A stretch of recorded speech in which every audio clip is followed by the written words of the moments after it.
Okay, so yeah. Hi, good afternoon, everyone. Welcome to this. It's afternoon here. It's 12 noon here in Nigeria. I don't know what time it is at Jay's time, but welcome to this afternoon's Q&A. This is the second edition, anyways. I think our previous edition we had a conversation with Seo, and then today we'll be having conversation with Jay. And the discussion will majorly be around drone analytics, blockchain, um, career opportunities, networking opportunities, and as the case may be. So while he's talking and conversing, you can probably just put up your questions you think you want to ask him, and then you can like bring it up to him. And I'm also hoping that it would also show us how to use the program IDL proper. That's the Solana program IDL proper. So hi Jay. Jay, you can unmute your mic now. I Hey think you guys. can unmute your mic. Yeah. Hi, welcome. It's Good. 7 p.m. here, so good afternoon to everyone. I'm sorry for scheduling the Q&A in your lunchtime. So No problem. No problem about that.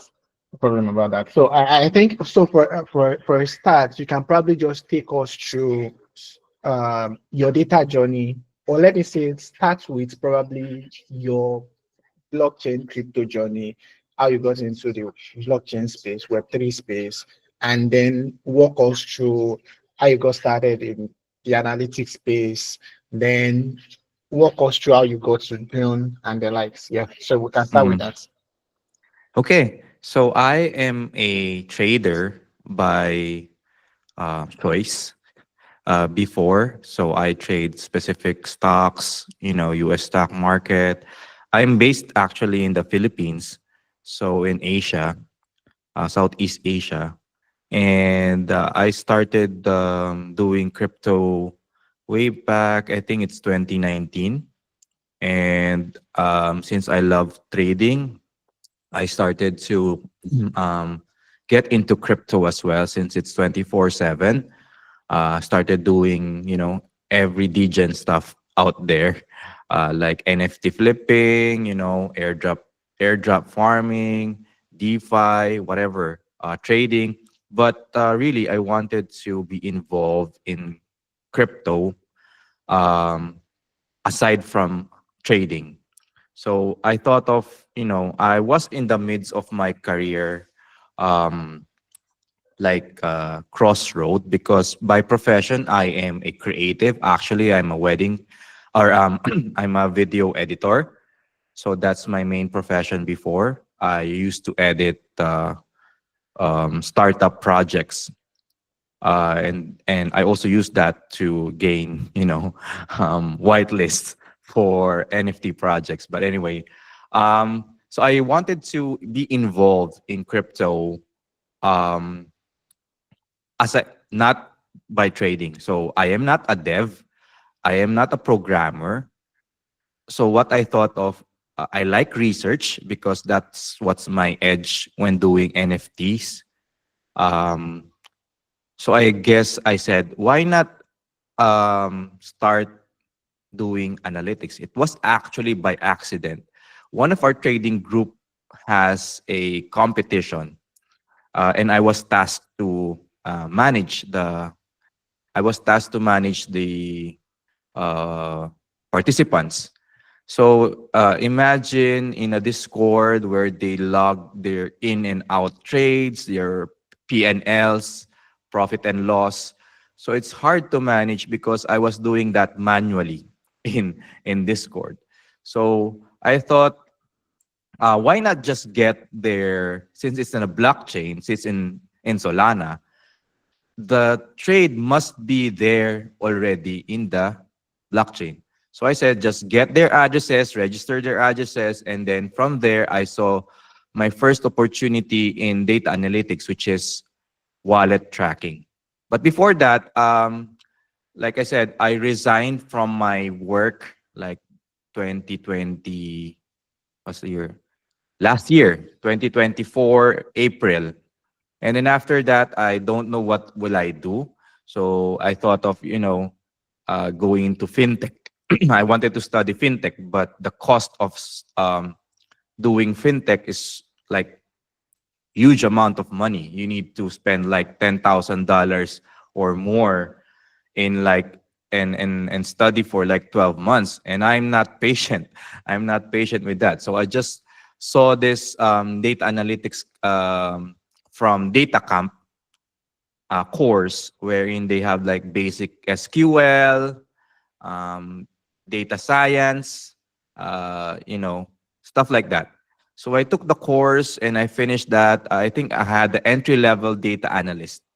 So I finished that course. But the next course would be it's uh it's so difficult to be self-taught, no? How many here are also self-taught? Um, Yeah, probably we I am. I am. yeah, yeah. Probably most of us are already self-taught, right? Um, and that's I think it's a double-edged sword because when I was starting doing data analytics, um, my only teacher was ChatGPT. So it's AI, my mentor.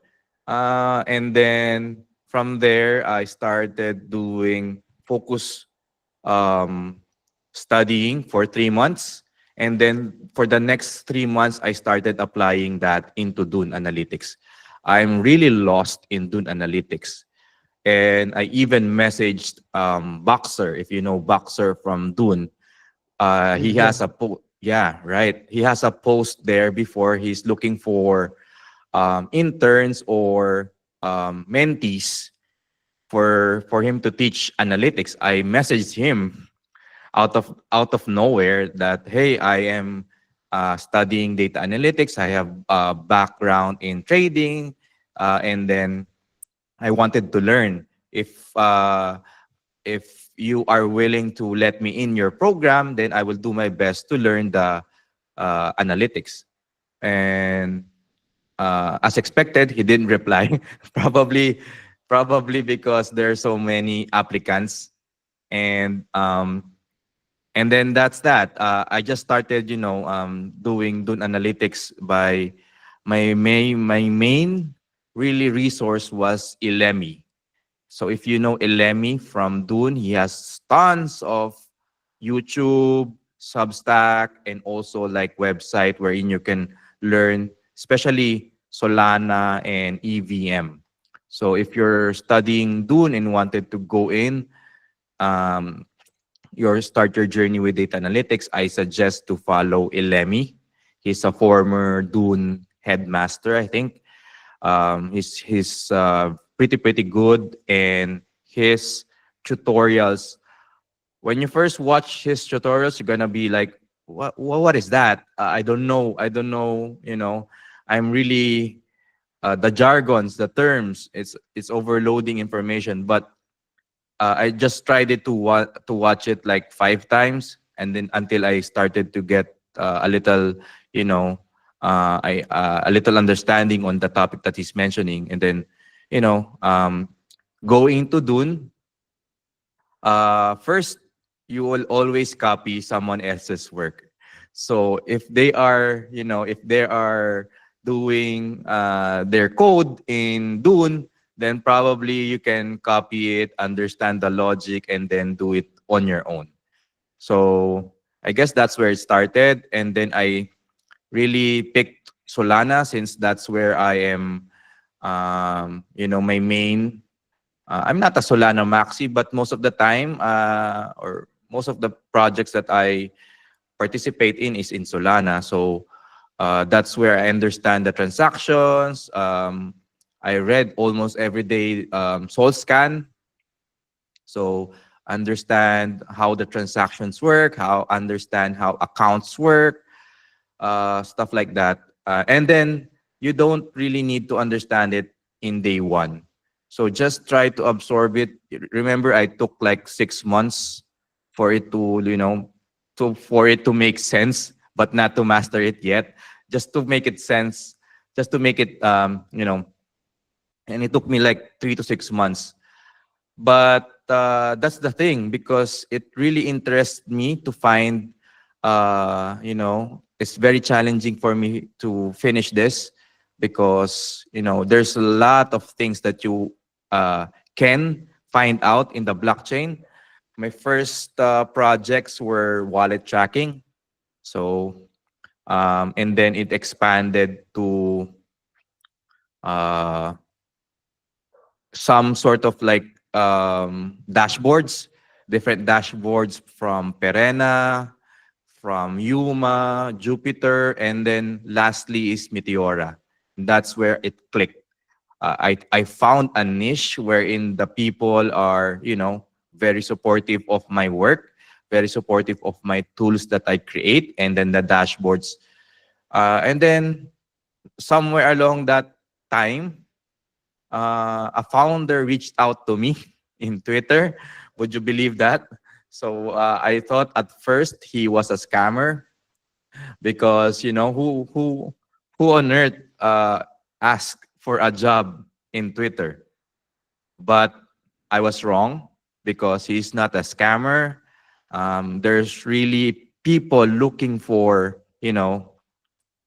actually data analysts are in demand right now. So um, they are having hard time finding the correct people who have knowledge in analytics and DeFi and crypto. But once you have those skills, it's very, very fulfilling because you'll get to learn something new each day. So that's my whole journey. I am still new, like you guys. I am still new, and I'm still learning every day. But yeah, I'm loving data analytics. Sometimes I don't trade anymore. I just doing dashboards every day. Well, thank you so much for walking us through that. It's quite funny because I think for a good number of people, the journey more like looks similar. Maybe for me, I also passed through, okay, maybe Udacity, then Data Camp. I remember that when I was starting my data career, I just had to like I bought a premium, like 1 year premium, Mhm. and I decided that I just want to know this thing for like the next 6 to 1 year.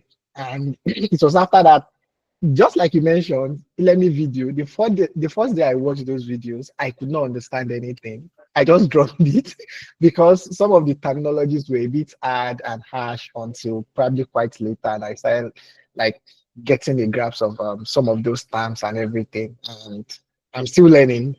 Yeah. So yeah, thank you for walking us through that journey. Very well. It's impressive. It's impressive. So my next question would be it's something related to that first question now.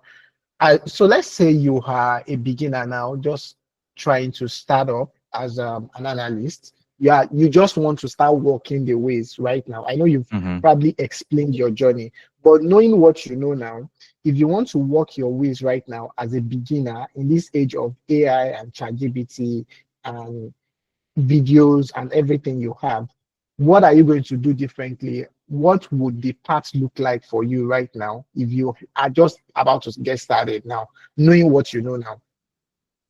Well, it's this there's we are it's just in my personality that I am a learner. So I wanted to learn as fast as I can. As I don't have much patience in reading, but probably what I would do, do better when I go back, probably is just to read and understand, slow it down and digest, um, because there are certain parts that I overlook, and now I am at the mercy of AI. Uh, well, because in data analytics, well, for me personally, I'm not ashamed that I don't know end to end. If you ask me to write, if you ask me to write a SQL code right now, it would be like um, it's not complete, but I know the logic. So probably that's what I would go back, understand the code, slow it down, and then probably have some basic memorization. But since I wanted to learn as fast as I can, I ask, help from ChatGPT, and I guess that's also a good sign because, in crypto, 1 week is like, or 1 month is like a year. So it's everything moves fast. So probably um, if I like stayed for a few months more, then probably I would be in a different path, but still in data analytics. Yes. Yeah, actually in crypto, I mean, if you miss a day, it's probably as if you missed the whole month. That's the way it is in the crypto scene. Yeah. So considering you focus majorly on the Solana ecosystem, and I think I'm also in that shoe too because I think a good number of my dashboards are on Solana. But there is still one problem when it comes to trying to understand Solana data compared to maybe EVM data that are probably Mhm. a bit straightforward. How do you get to understand Solana data considering you have a whole lot of information, Mm. inner instruction calls, a whole lot of wallets that are doing different transactions just to end up at a single transaction? So how exactly do you understand data from the Solana perspective? Is there like a guide, or how were you able to navigate it, especially when it comes to SVM, Solana data? Yeah, thank you so much. That so understanding data in Solana, you have to understand the structure. There's when you're creating an account or interacting with an app, you're creating a PDA or derived account, something like that. It's not your address itself, but something that is you are authorized to use. So knowledge of that structure from Solana itself is very, very helpful in understanding in finding what you need. But at first, of course, you don't know that. So it takes me a lot of reverse engineering to understand, okay, this is what this does. Okay, this is how to get this and this. That's why um I'm not ashamed that I got the idea to the other, Dune Wizards as well, because that's how you learn at first, because you don't have any idea. So it's okay to copy, but also make sure that you understand what you're copying. Um, and then after that, in the next time that you wanted to build something, at least you have an experience from before that you have, okay, this is what I did before. Maybe I can use that part and then combine it with this part. So it takes just do, create, and then understand.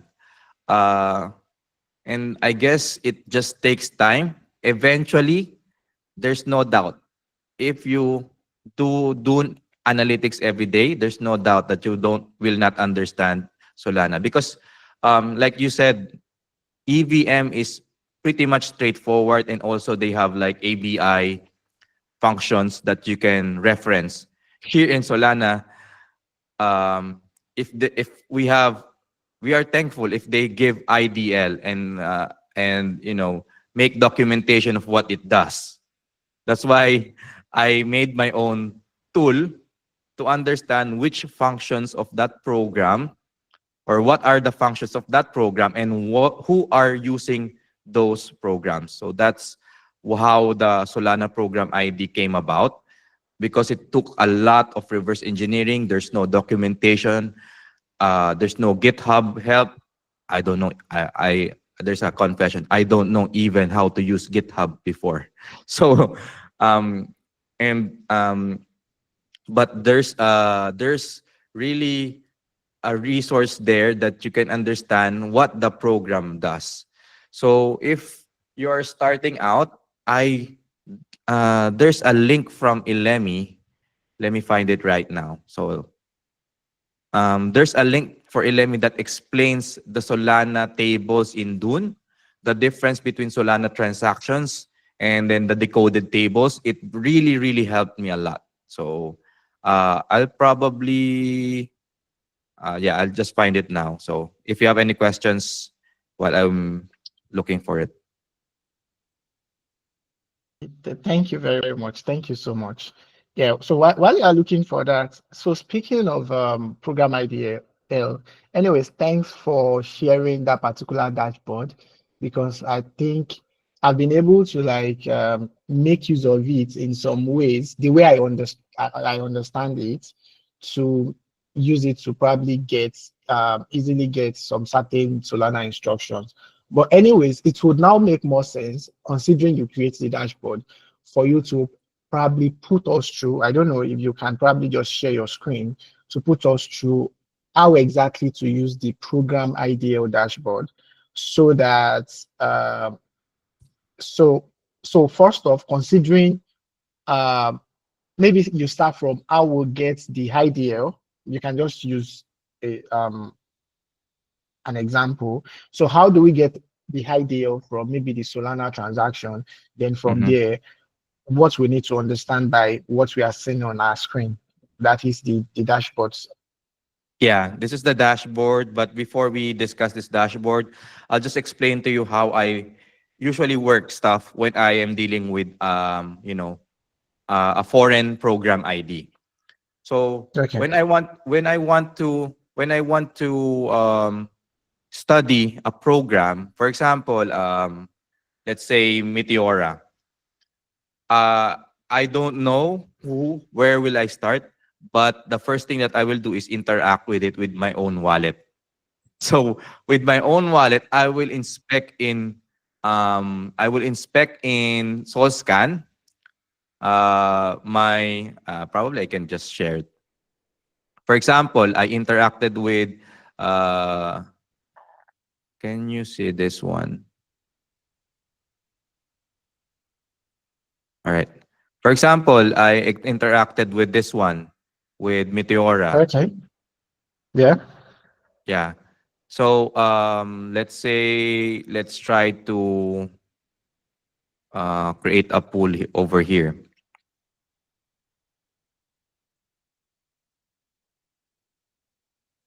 So this is how I do usually. Just interact with the program and then monitor what transactions that will appear on your wallet. That's the first one. And then after that, you go to SolScan. Okay. Uh, all right. So let's go to SolScan and then if you don't know how to read SolScan, it takes a little bit of time because there's a lot of things that you will see over here, but it's just getting used to. So anyway, if you're tracking your own wallet, you should be able to see like DeFi activities, transfers. So Yeah. so here is our signature, means the transaction hash or I did. transaction Yeah. ID. And then let's click it and see what it does. So this is the transaction details. It says that add liquidity for Rapsol and USDC for Meteora program. And then here is the Meteora program that I wanted to investigate. So this is where I get the program ID.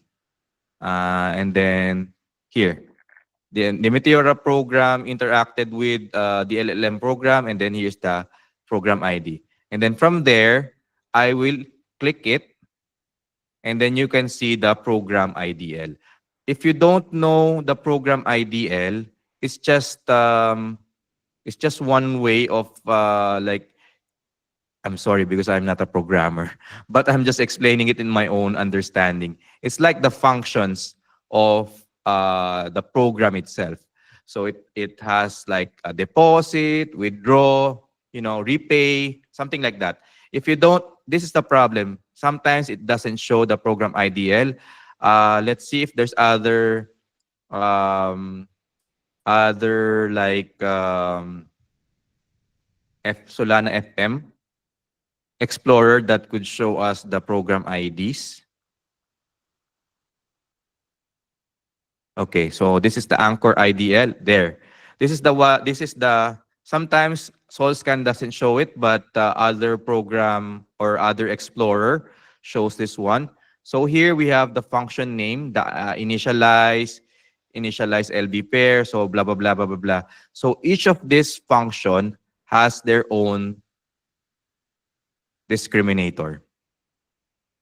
So it's like a program or it's like a function ID. So if it's a function ID, and then I'll just take this program ID. Where is it? Here, I'll just take this program ID and then enter it in the program ID tool. What this does is that it identifies, um, let's see if it run. Yeah, here. So I think this is the one. Sorry, I'm not sharing this screen. So when you can paste the program ID over here, and it will give you the discriminator prefix, which is like the program, which is like the function ID. Sorry, I'm mixing up the two. So the program is the parent, and then the functions are the children IDs. So and then you see here, uh, I think this program has lots of discriminator or functions with the number of accounts. You see, there's different. How do I explain this? It's there's when there's when a transaction happens, for example, like this one. When a transaction happens, it has different instructions. Uh, let's go back. Please let me know if I'm going fast. Let's go back. Okay. So here, this is the transaction. In every transaction, there can be multiple instructions. In every transaction, there can be multiple instructions. So this instruction is also the function for that program. So for this particular transaction, we have different function one, function two, and function three, function four, function five, function six. So it interacted with a different instructions. And then each instruction has their own inner instruction. So how to identify per instruction, for example, you wanted to this function. How to identify that you wanted to inspect this one? First is that the program ID. The second is the number of accounts they used in that particular function. 1, 2, 3, 4, 5, 6, 7, 8, 9, 10, 16. 16. So this program ID plus the number of the number of accounts used, that's what our discriminator here. Number of accounts, then the prefix. And this program shows you what is the most used function for that particular program ID. For example, this one, 700,000 or 700 million. Wow, 700 million transaction counts. It's So not. It's let's, not. It's not showing. You're not presenting that. oh, It's sorry, still sorry, sorry. on source card. Sorry. Yeah. Let me Got it. just share my whole screen instead. Sorry about that.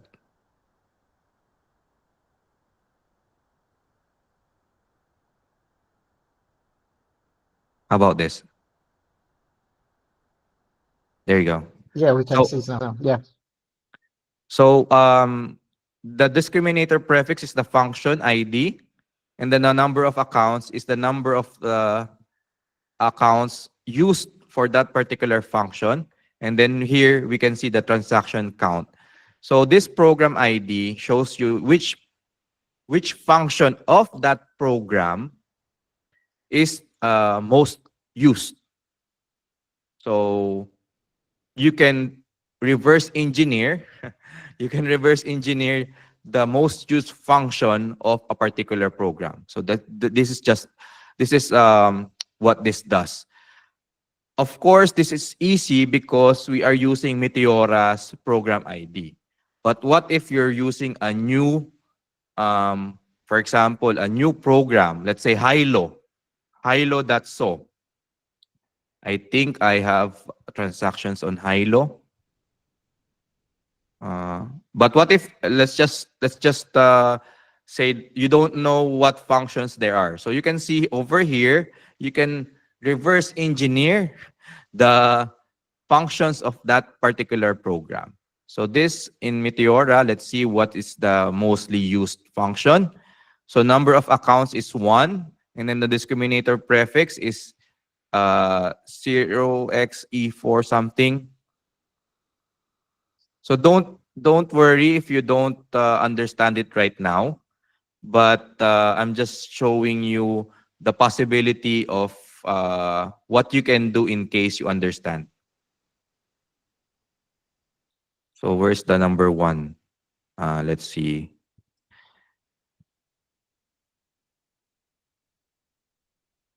Okay. Okay, here.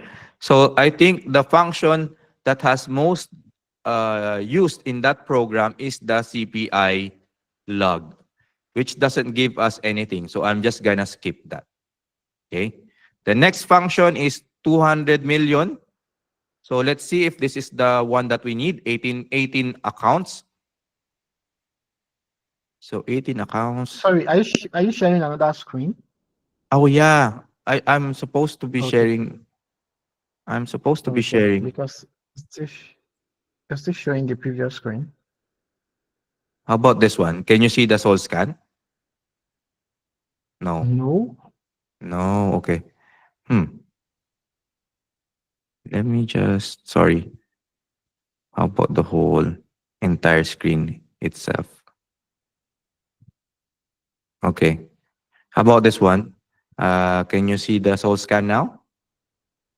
Yes, we Okay. can. Thank you. Thank you. So let's go back. We're looking for the 18 number of accounts. So for the 18 number of accounts, so here it is. Okay. So you can see here that the program ID that is used is the one that we are looking for, which is the Meteora DLMM program. And then the number of accounts that was tagged was 18. So, and the function name is swap. So the most used function in Meteora program is swap. So that's how you use the program, Solana program ID. Yeah. So yeah, that's I understand it because I think I tried to explain it too. I tried to explain the actual dashboard itself, and so yeah, just one more. I'm coming. Um, I just want to share my own screen too. So now, I think the part you explain is for the program ID, which we have here. Now I'm talking based on the actual dashboard itself. So how do we make use of this information, like this discriminator prefix, to use it for this and this to probably be able to get a test transaction? Because I know this is to be able to see the some of the transactions on Solana instruction calls, like the Solana instruction call table. So how do you make use of this to to make use of the dashboard in full itself? Mm. Okay. Let me just get the dashboard. The link Uh, is in the chat. You can just check the chat. I pinned it okay. on the chat. Thank you. Okay. So, okay. Here it is. So, for example, I guess this is just for, understanding. This dashboard probably needs a certain level of understanding for Dune Wizards. So if you're already familiar with Dune Analytics, with the functions, with Solana programs, then you can probably make use of this. But yeah, for discriminator prefix, I forgot here. Okay. So for example, let's go back to my wallet. Let's go back to my wallet. Um, You can just use any random example. Yes, just to oh, yes understand it. No worries. My wallet is doxed anyway, so let's see this signature, for example. And Yeah. then we wanted to understand this particular um, initialized position. So first is you get the program, which is the program ID over here, and then let's paste it over here, and then the discriminator prefix. So the discriminator prefix, what you can, this is like a one hex, I think. And then if you click the raw here, the raw, you can see here the discriminator prefix. So you can copy that. I think this just accepts four Yeah. or anyway, yeah, four I think. And then the number of arguments for that particular value. So we are looking for how many arguments? So one, It's two, three, four, five, six, seven, eight. So eight. So let's try to, I hope there's something here. Eight. And then click run. And then you see here the results of that particular argument. This will get all of the transactions from that particular program. For that particular program is zoomed in to that particular function, which is the initialize position. So let's see if there's uh, still running. Do you still have free credits? Because mine was, yeah, I still have. I have like, I have a so lot you of, complaining about credits running out. because you don't have, you just can't have enough, especially when you're studying. You need more than one. So yeah, let's just wait for it to load.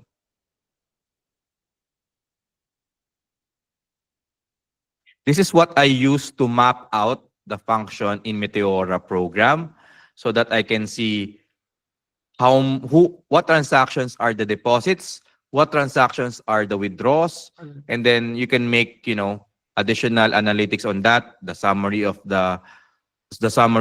deposit per account, the deposit, so you can also get their PNL in DLM. So you can get a lot of stuff once you have this program ID and you know the function ID or the discriminator for that particular function.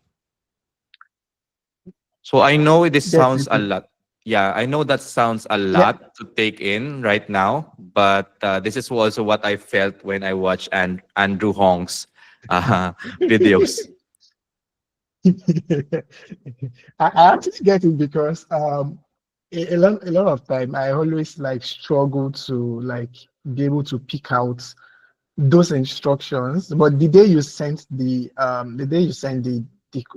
dashboard, I just the way I even try to work it, and I think I explained in one of the classes we had, you copy your discriminator from what's it called now? From Solana instruction, like Mhm. so scan.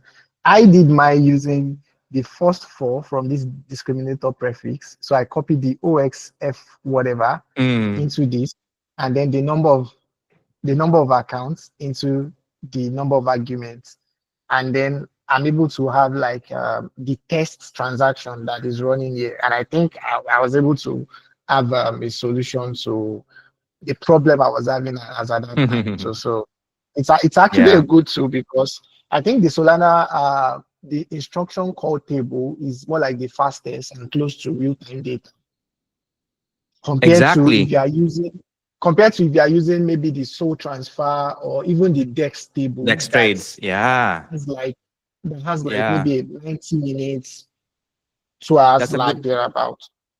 that's a good point to point out, because decoded tables, for example, you wanted to find out the particular trade, it's also included in the Solana transactions or Solana Yeah, instruction calls. It's also instruction. included. Yeah, But if you are just, if you don't know how to decode, then probably you're better off using the decoded tables. the decoded tables. Yes, yes, yes, yes. Yeah, So I'm also each, still trying to understand the raw data very well, like yeah, using Solana instruction calls to, especially when it has to do with swaps, with buys and sells and all of that. I'm still yes, trying to understand it too, because I think it makes work easier and faster when you can get something close to a real timetable compared to using waiting. the already decoded one. Yeah. Yeah. Correct, correct. Very, very good observation.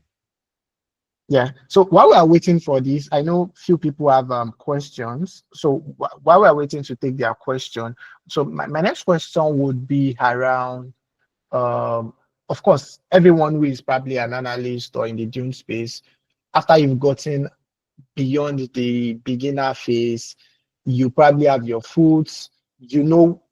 I think the core thing is knowing what you need to do. Like you necessarily don't have to know everything, but you need Mm-hmm, the core thing is you know the results you want to get, and you probably know which table or which other table you need to get your results. mm-hmm. Now, the next thing will now be how do you source for jobs or gigs or freelance, as the case may be.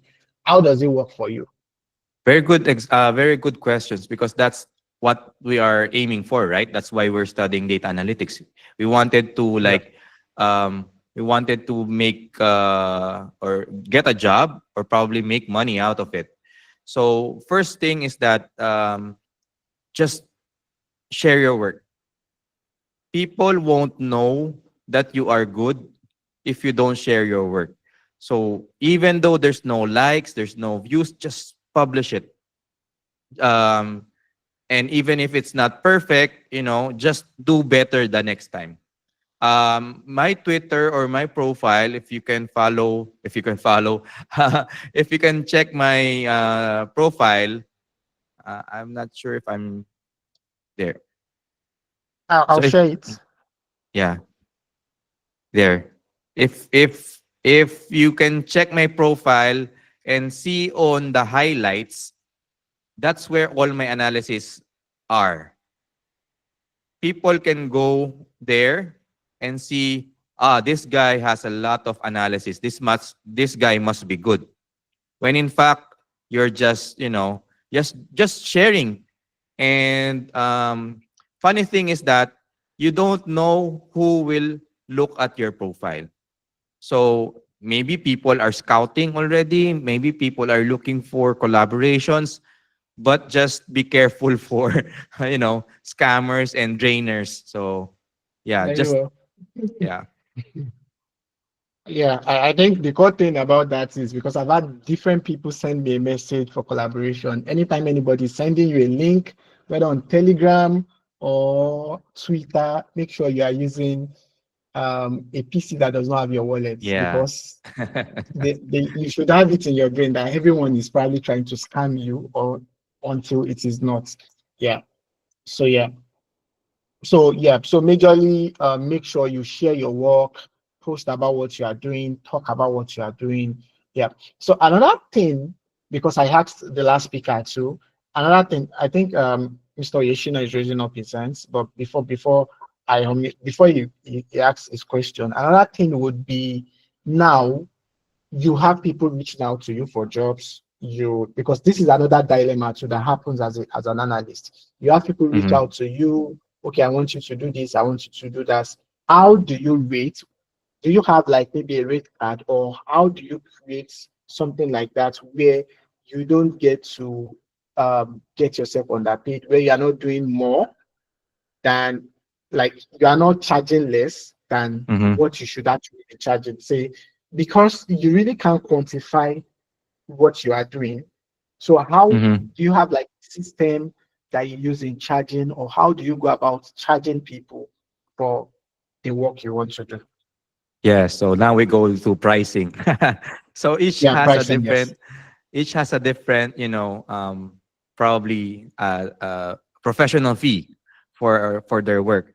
My mindset at that time when I was starting, when I started accepting, gigs or freelance works, is that I don't mind how much they pay me, but as long as I learn. Um, and then if they pay me, it's a bonus. So the first thing that I usually ask when they ask, how much do you charge? I usually go the first one I would do like this straight, but as introductory to my services. If you like more of my work, then this is my price. So you can, at least gauge if he comes back, then probably your rate is good. That he doesn't come back, then probably your rate is higher. But most of the time, I'll just ask them, how much usually do you pay for this type of job? And then they just give out a number. And then if the number is, something that works out for you, then you can accept it. But if the number is too low for you, for your work, then probably you can haggle more. And then, let's do a price discovery for your talent fee.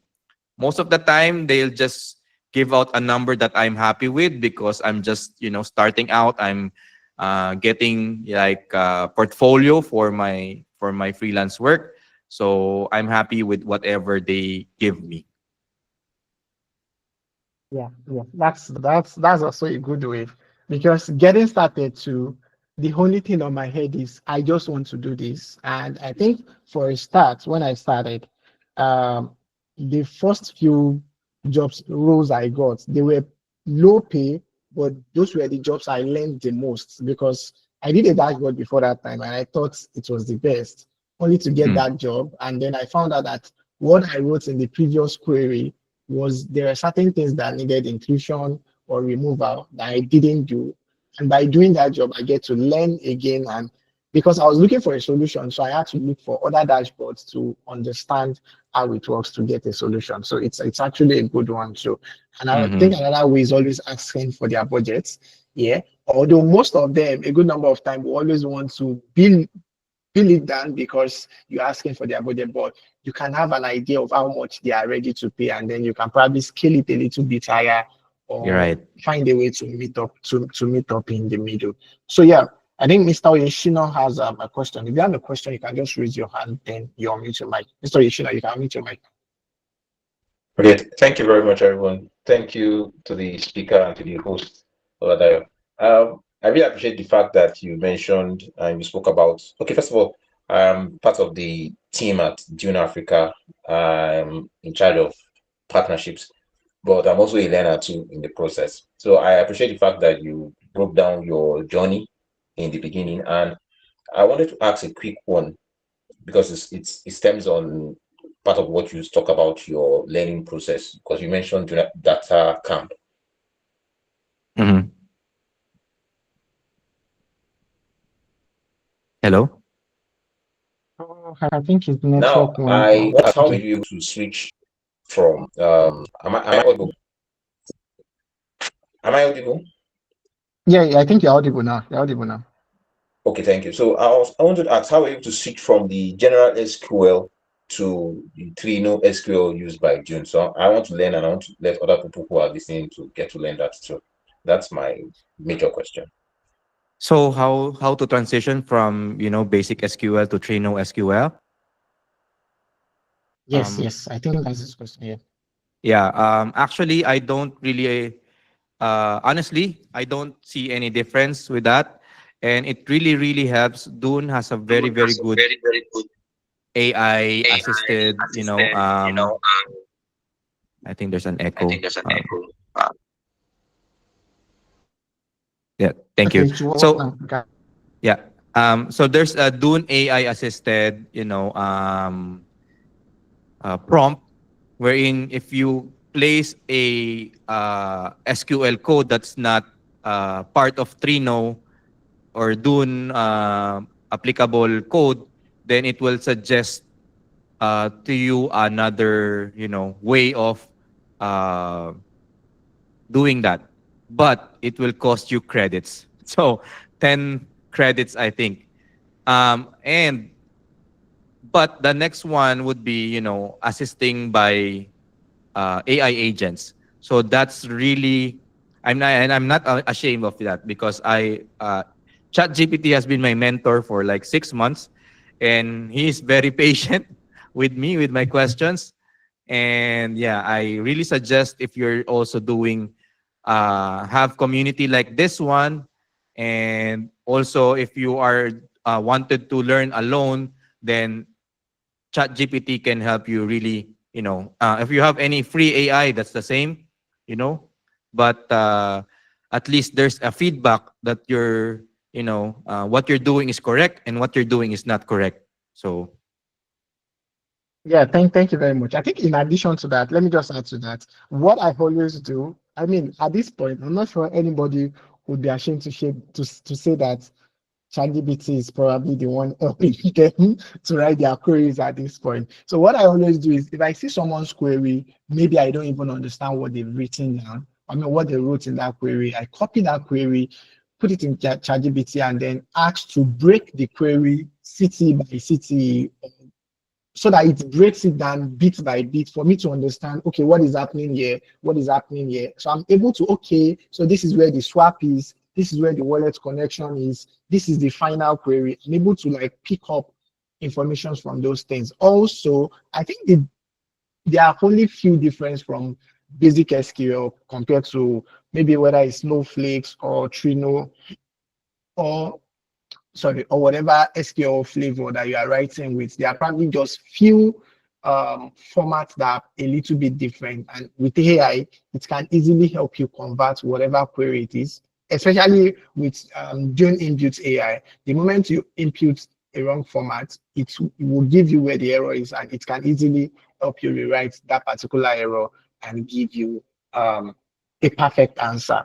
So is there any other person with question? Any other person with question? You can raise your hand and ask your question. Any other person with question?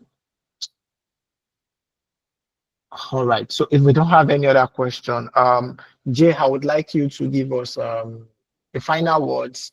What we should with the knowledge we have today, what we should do from now henceforth, how we should go about as an analyst or a junior analyst, as the case may be, especially in the blockchain space.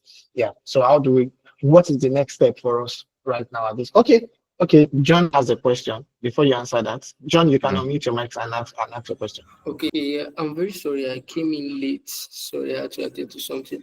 So I came in when he was talking about pricing and all of that. But I just want to ask a question. I'm not sure. Maybe I don't know if he has answered it. So, like, as someone that is just getting into this on-chain analysis and this ecosystem and all of it, how do you get yourself in a position to get a job or a gig or whatsoever? Like I said, I'm just coming in late. So how do you put yourself in that position? And how do you respond when you've seen a gig and you feel like, oh, this might be something I cannot do, but you know it's something that you can work on, but you're scared that, oh, I cannot do this thing, and then getting all this imposter syndrome. First on, how do you put yourself in a way that you can get a job? Then how do you like overcome this feeling that I might not be able to do this and that? Yeah. Yeah, I think he has answered that before, but you can Yeah. just answer the just- two questions now. Yeah. Yeah, just briefly because I remember in joining Super Team. If you know Super Team, there's a lot of tasks there by projects, interesting tasks that you can practice. Probably you don't need to get the bounty reward, but you can get the task. At least you have a project that you can reference to. The goals, what they want, what they need, and then just share it to your Twitter, and then if ever, because I don't ever won something in Super Team, but I gained a lot of experience from doing work there. Like there's like I remember BSOL or doing the LSTs for Solana. Yeah, you can do something like that. You can do practice in Super Team, and then if ever you won, then probably you can get a bounty from that, and then start building your profile that you won like this. Like I said earlier, getting a job really means a matter of marketing yourself.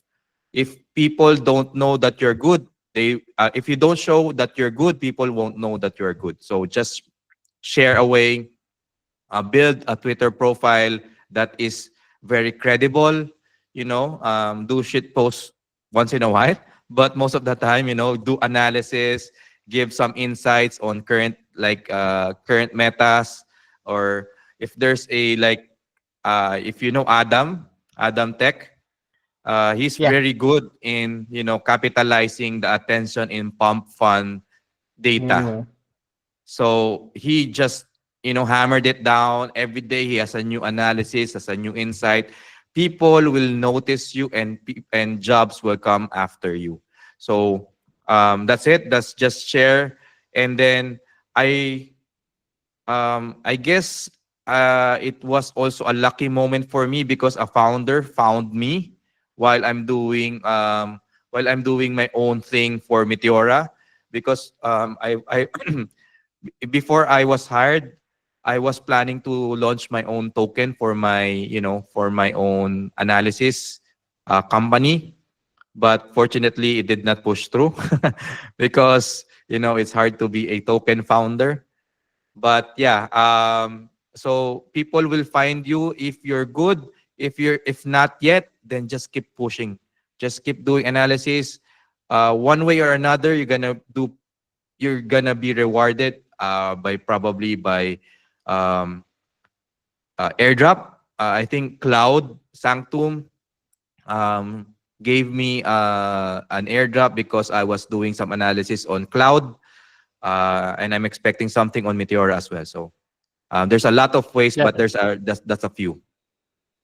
Yeah, thank you very much for reiterating that. Just to add to that too, um, you have to, I think because of the way the ecosystem is right now, we have a lot of analysts and all of that. Another thing you might want to do is probably maybe do something totally different. I mean, the way Adam Tech does it is thing. By the way, we are having Adam Tech to, I think, in our final Q&A series. The way Adam Tech does his thing, you just know it's totally different from every other analyst. It's quite simple, but at the same time, it's different. So you just have to like create something that makes you different from the whole pack. Like every other person is doing normal thing. Of course, it's still the same thing, the same simple and normal thing everybody is doing, but it does something totally different that diverts attention to himself or his account or whatever his query is. So even though you are starting, like you're just getting started, just make sure one, consistency is very, very important. Keep showing up every day, even in the most simple thing, or in the most, you might think it's very, very simple, but there is probably someone there that is making use of this tool. For example, now Jay's dashboard only has 1 star. By the way, if you find that particular dashboard helpful, kindly like star it up, add star to it. Yeah, it only has 1 star. It has 2 now. I've added my star. Yeah, it only has 2 star, but the importance of this particular dashboard, a whole lot of people are probably using it, and it has been very, very helpful to them that you might not even know. So you don't have to necessarily be, you might think what you are doing is probably too simple. I don't think anybody will make use of this, but you really can't tell what people are making use of every day on June, because a whole number of people search different things on June Analytics just to be able to like walk around data or get an understanding of a particular data. So you just have to keep showing up, be consistent, and keep working on. I think our next Q&A section is bringing in Sage that would help us with how to generate attention, writing content around whatever we are doing. And then our final Q&A is with Adam Tech. We are also going to learn from him. So yeah, so I think for me, from my basic understanding, I think that's how you can set yourself. Don't think that, and another thing is when you have a job or a gig, don't think you cannot do it. I think there are a particular time I probably made that mistake. Don't think you cannot do it. If you can't do it, you have a community of people. You are in one community or the other, whether you are in super team, there is a super team data analytics team, super team NG for Nigeria, there is June Africa, or whatever data group you are in. If you have a gig that you think you cannot do or you think is higher than you can just discuss it with someone you think has much more knowledge, or you can even ask on the group, how do I go about this? I mean, there are several people that set up meetings with me just to ask about how they can probably go about a particular query. So you can, because what that does is if someone comes to you and you turn the person away, it definitely means the person will most likely not come to you again if he has another work or another gig. But if he comes to you and you are able to, oh, I have this job, how do I go about this? And then you find something helpful in your community, then you can now be able to, the moment you're able to give a response or you're able to work with that person, definitely the person is coming back again the next time he has a particular job. And with that, you also be able to learn at length too. So Jay, thank you very much for this opportunity. Yeah, so your final words, just like I had It, the other time. yeah, thank you so much for inviting me. And probably the final words was probably just keep going. You know, you never know. Don't discount your potential to be a good analyst. Don't also compare your journey to others. There may be others that are doing better than you, but you can also do better. You can also, be better in time. So just be patient, keep going, be consistent, and just keep helping community, keep helping each other. And I'm really jealous that you have something like this in for Dun Africa. Hopefully we can do something like this for Dun Philippines. But I really commend the effort that you're doing with this in uh, for your community. So thank you so much. Thank you so much, Jay, for this time well spent. I mean, it's over an hour and you've been with us. Thank you so much. Thank you so much for joining us. Yeah, so